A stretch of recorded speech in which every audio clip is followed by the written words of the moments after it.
Hello. So it's time for something that I've been thinking about doing for like a little while. To be honest, that's a quick fire review on something that meant quite a lot to me when it came out, and then very quickly meant nothing to me about 2 days later.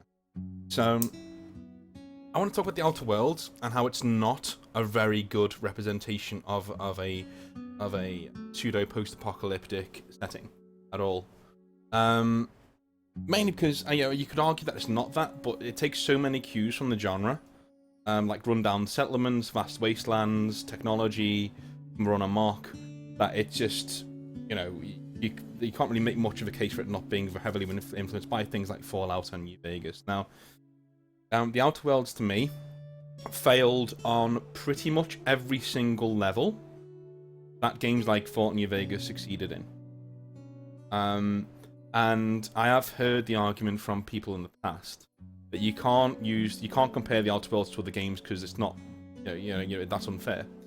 Well, I'm afraid Obsidian themselves, in the run-up to this game coming out, actually compared the Outer Worlds to Fallout New Vegas. In their dev diaries, they compared the Outer Worlds to Fallout New Vegas and Fallout 4.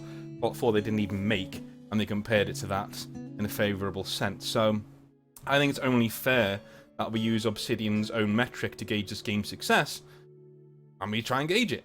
And we will find that it fails on every single level. Now, obviously, anyone who knows me, knows my content tends to be very raw, very from the heart, and I talk, and I use these videos to practice my style of talking so that when I'm in a classroom, I can get my thoughts across without getting muddled up, stuttering, and generally making an arse of myself. So I don't really even make notes. I just do it from the heart, which is what I've always wanted to do. So here we are. So firstly, I want to say the Outer World is not a terrible game. It's not. It's perfectly fine. I wouldn't pay $60 for it, but it's perfectly fine. It does the job. It's a nice little shooter, and it has pretty good mechanics. No, it doesn't. But no, it has okay mechanics. Everything about the Outer World is mediocre. Everything about the Outer World is 6 out of 10. That's literally everything about it. And that's what disappointed me about the Outer World. It was such a dialed-in experience. You could almost feel like the developers are hardly trying here in terms of writing and in terms of giving you a game that you can actually sink your teeth into. Now, the Outer World takes place in another solar system where that corporations have colonized. That never gets really expanded upon how they colonized it or why. But corporations have come to this place and they've colonized. When I say colonized, I mean they've got like one colony on each world, and they're all very small, and things aren't very interesting, essentially. And very quickly, the narrative style of this game falls flat on its face. When, again, I will go on about the art style in a minute. Actually, no, let's do the art style now. So the art style of the world in Outer Worlds is essentially like a Saturday morning cartoon. Like in the 50s. It's like someone has got a whole load of crayons and forced them to vomit all over the place. It is heavily saturated and it hurts my eyes to play. I've just got to be completely honest there. That's my personal preference though. That doesn't mean the game is bad. That's just me saying, look, that's not for me. And if you represent your world like that, I'm not going to take it seriously. And it just so happens that I was right in not taking it seriously, because now we got that caveat out of the way. Let's move on to the quest design on the factions. So the corporations of this setting are essentially run by retards. So let me give you an example. The very first place you go to is a place called Edgewater, okay? And it is a settlement on a world that is run by a corporation. Okay? So you go into this settlement and you find out that everyone in the settlement is getting ill, or at least they're quite unhealthy. And the settlement is on the verge of collapse. And you then figure out that they had some sort of a disagreement with people who also used to live in the settlement that have now left the settlement to go live elsewhere, and those people are doing pretty well. So the mayor of this town asks you to go and steal a power chip from these people, like I think a water chip or a power chip, because he thinks that is the reason they're doing so well, because they're using stolen technology to basically profit. And doesn't like that because they're rebels. So you say, okay, I'll do that for some money. You run out there. You find out that the reason why they're doing quite well is because they're growing crops. And they're growing crops because they're using human remains to fertilize the soil, which means they're all doing quite well. They're all eating quite well. And they don't, you know, and they don't really need the chip, but they want you to do a favor for them to get the chip. Typical Obsidian stuff. So you then ask, well, why are people in the corporation town so unhealthy? And you're told that's because they only eat salted tuna, because that's what the corporation sells. Okay, so I mean, after that just sunk in for a minute, this corporation's gone across the stars to found a new colony, but they can't figure out that if you give people salted tuna to eat and nothing else, they're going to die, or at least become extremely unhealthy. And the guy who gave you this quest, who's in charge of the whole thing, by the way, he didn't even get that. He thought that they were using some technology to basically just make food out of thin air. That's how stupid the corporations are in this game, and they don't get any smarter. It literally is only downhill from here. Every single decision a corporation makes in this game, it's just stupid, right? That's because the Outer Worlds only has one thing to tell you about its story. Corporations bad. Corporations bad. But instead of having corporations actually do bad things for the greater good, which is what they actually do, you know, corporations do a lot of shitty things for profit. They do a lot of shitty things so they can get money to pour into their employees' salaries, and then they get money that they can then you use to make the corporation bigger. Yeah? Instead of doing that, no, the corporations in this game are just dicks because they want to be dicks, and they're stupid dicks as well. They are stupid evil. Right? They are the worst kind of evil in fiction. They're stupid evil. And what is their... And let me just say, what is their main plan, the corporations in the Outer Worlds? Well, their main plan, I shit you not, is to cryogenically freeze everyone, apart from the top people in the corporations, to hoard the last remaining bits of food, and even then, they estimate they will only be able to live for around 2 years. So the people who could be making your food by farming, they are going to put into cryogenic stasis. That is the end game, ladies and gentlemen. That is the end game. That is literally what sets up the end game there. They are going to cryogenically freeze everyone, and you can go along with this plan because you're also a retard if you want to be, and put everyone into cryogenic. It just makes no fucking sense. It just makes no sense. Let's cross-reference this to Fallout New Vegas. But in Fallout New Vegas, you have two main factions when you want to think about it that way. That's the NCR, the New California Republic, and Caesar's Legion. Okay, the NCR is a pseudo-American state coming out of California, and they're reclaiming a lot of stuff from the old world, and they want to put America back to the way it was again. On the other side, you've got this new state born out of the new world, born out of the brutal world that we now inhabit, called Caesar's Legion, which is a huge empire of slaves and slave owners, slave drivers. Right? But you could think that you could give them a very one-note thing. They're just evil and that's it. They don't. Obsidian don't do that. Obsidian in that game said no. Caesar's Legion are evil, but there are good parts to them. If you are a caravan owner in Fallout setting, and you're in the New California Republic, you will get raided, you will get killed, you will get raped, and also, you will lose profits, right? And you have to pay a load of tax on top of it. Right? If you're on Caesar's Legion's land, no raider will touch you, because the Legion will put them on a cross.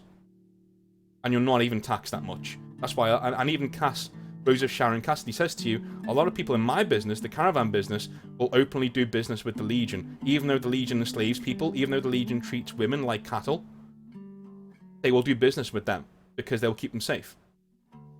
And she says, if the NCR did put about as much effort into protecting people as they did building statues, they would be worth those statues.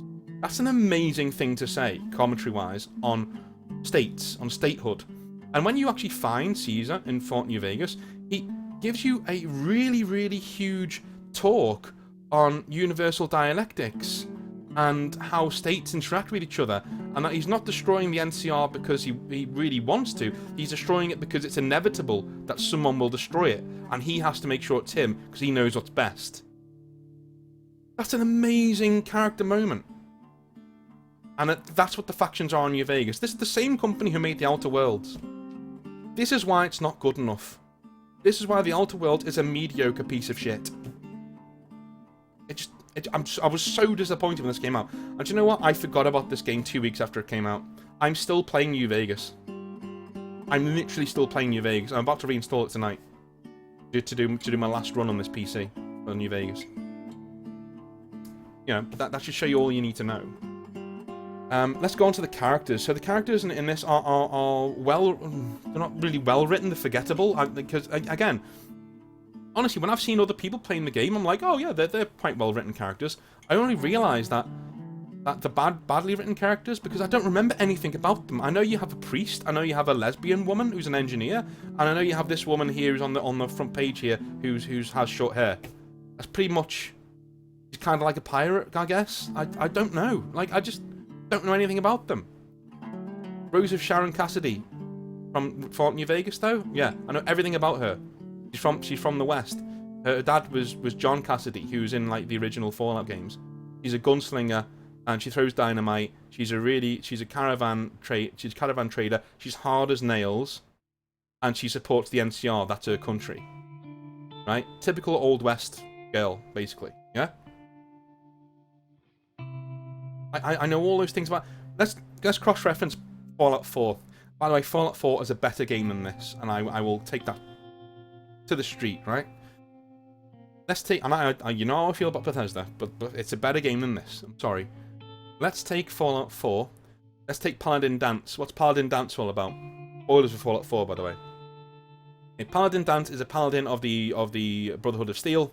He's incredibly loyal, and he believes in the mission of the Brotherhood of Steel.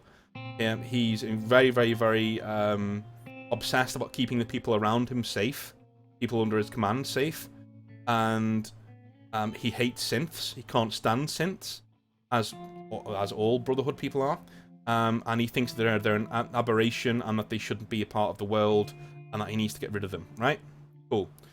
Turns out Paladin Danse is a synth, and that breaks him mentally as well.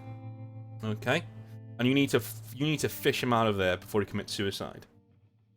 If you then go against the Brotherhood of Steel, right, at any point before this, Paladin Danse will try to kill you.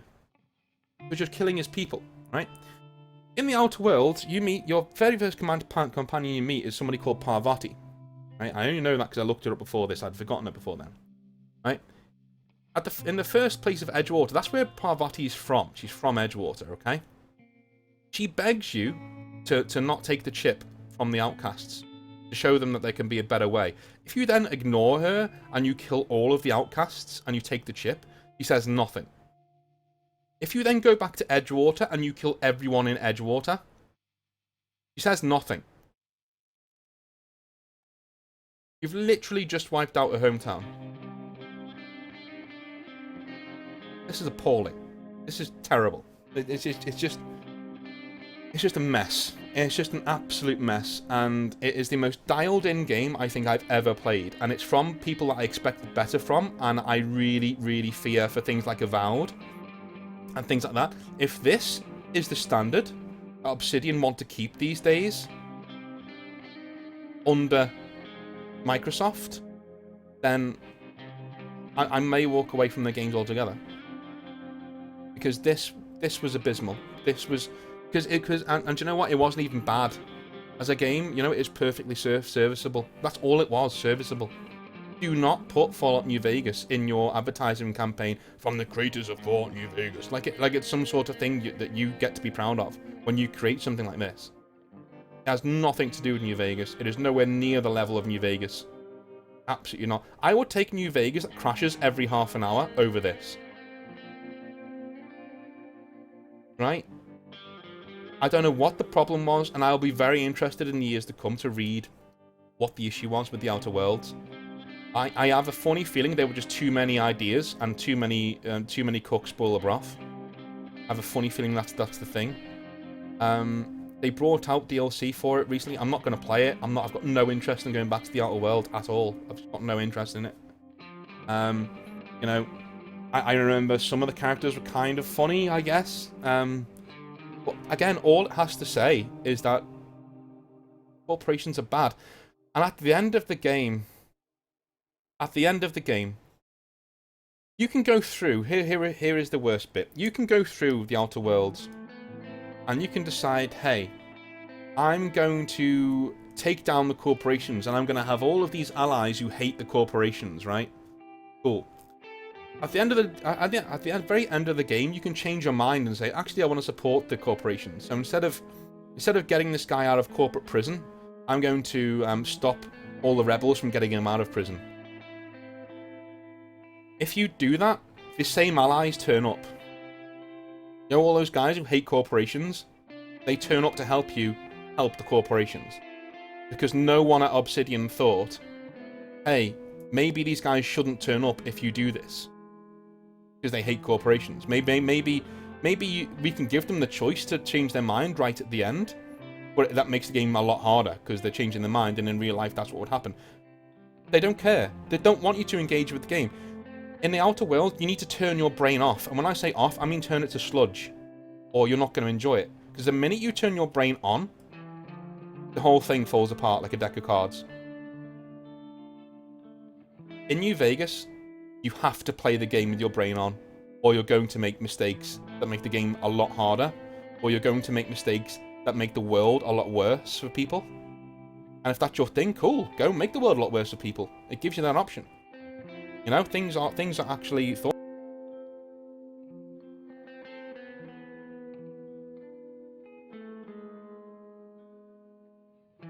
It gives you that option. You know? I hate it when I mute myself. I'm muting myself. So that's pretty much all I've got to say on the Outer Worlds. It's just, it was a disappointment on every single level. It was dumbed down rubbish, and it wasn't even dumbed down, because at least Skyrim, which was dumbed down from like the Morrowind and Oblivion, at least it had something to say about. Yeah, people still debate in Skyrim about Stormcloaks versus Empire. People still debate that shit. They do. I'm part of the groups on Facebook. It's just Outer Worlds does nothing. It just doesn't do anything. It just sits there and demands that you do nothing. That you just walk through this pastel-coloured monstrosity of a world, shooting things without hardly looking at the screen. And that's terrible. Thanks for watching. Again, very raw thoughts there, but thank you very, very, very much for watching, and I'll speak to you guys next time.